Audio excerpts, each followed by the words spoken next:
إن الله وملائكته يصلون على النبي يا أيها الذين آمنوا صلوا عليه وسلموا تسليما. الصلاة والسلام عليك يا رسول الله وعلى آلك وأصحابك يا حبيب الله. سب سے پہلے تمام دوست احباب علماء کرام مریدین اور دوسرے دوست احباب سب کا شکریہ کہ آپ اس محفل میں تشریف لائے. دوستو یہ جو دور ہے بڑا مشکل دور گزر رہا ہے. ہر طرف افراتفری ہے، دہشت گردی ہے، بد امنی ہے، بے ایمانی ہے، جس کو کہتے ہیں کہ نفسا نفسی کا عالم ہے. دوستو یہ پر خطر دور ہے.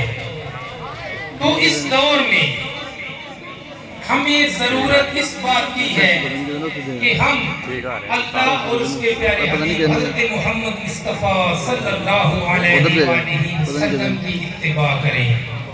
ان اللہ یامر بالعدل والاحسان، بے شک اللہ تعالیٰ تمہیں عدل اور احسان کا حکم دیتا ہے.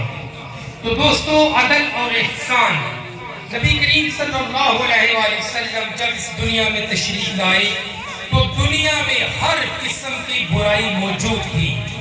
بے ایمانی تھی، رشوت تھی، بے حیائی تھی، افراتفری تھی. لیکن نبی کریم صلی اللہ علیہ وآلہ وسلم نے سب سے پہلے اپنی ذات کا نمونہ پیش کیا. لوگوں کے سامنے پرامن رہے، لوگوں کو امن کا سبق دیا، لوگوں کو سچائی کا سبق دیا. اسی لیے کافر لوگ بھی آپ صلی اللہ علیہ وسلم کو صادق اور امین کہہ کر پکارتے تھے. تو دوستو عدل ہے کیا؟ یہ انصاف ہے کیا؟ عدل یہ ہے کہ ایک حقدار کو اس کا حق دیا جائے، حقدار کو اس کا حق ادا کیا جائے، اور جو ظالم ہے اس کا ہاتھ روکا جائے. سماجی انصاف کیا ہے؟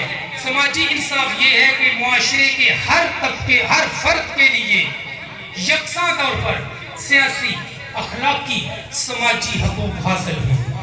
دوستو یہ تمام چیزیں آج کسی کا حق محفوظ نہیں ہے، آج کوئی شخص اپنی جگہ پر محفوظ نہیں ہے.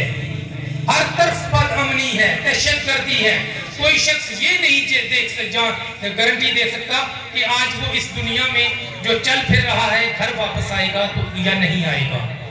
تو دوستو پیارے آقا نے عدل کا سبق دیا. پیارے آقا کی جتنی عادتیں تھیں ان میں عدل و انصاف، عدل و انصاف، عدل و احسان سب سے اعلیٰ صفت تھی.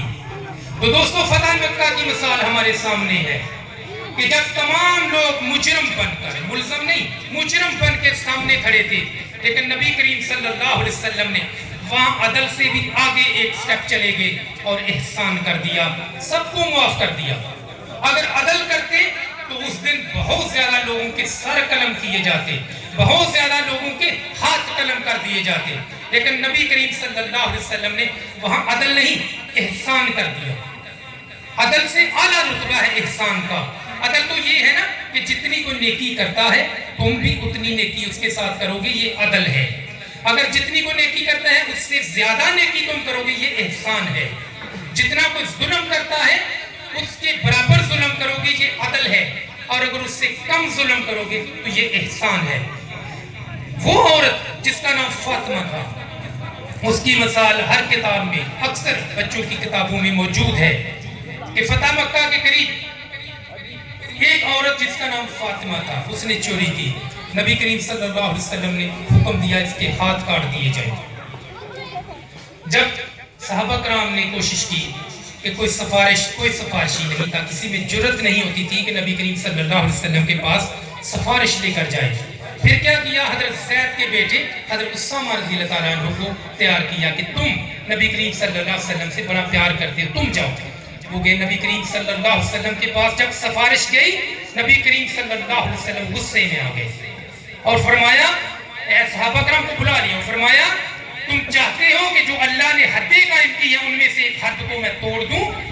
تم سے پہلی قومیں اس لیے تباہ ہوئی کہ ان میں جب کوئی بڑا جرم کرتا تھا اس کو چھوڑ دیا جاتا تھا، اور جب کوئی چھوٹا جرم کیا کرتا تھا اس کو معاف کر دیا جاتا تھا۔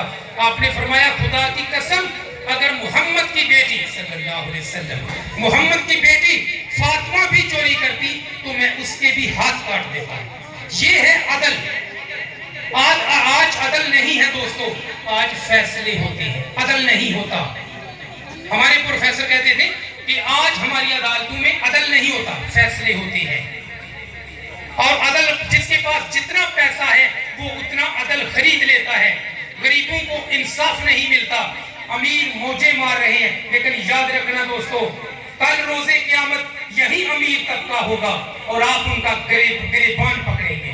اور نبی کریم صلی اللہ علیہ وسلم کی حدیث ہے، پیارے آقا نے فرمایا کہ تم پر اگر کوئی ظلم ہوتا ہے نا تو اس کا بدلہ یہاں نہ لینا، میں تمہیں وہاں اس کا بدلہ لے کر دوں گا۔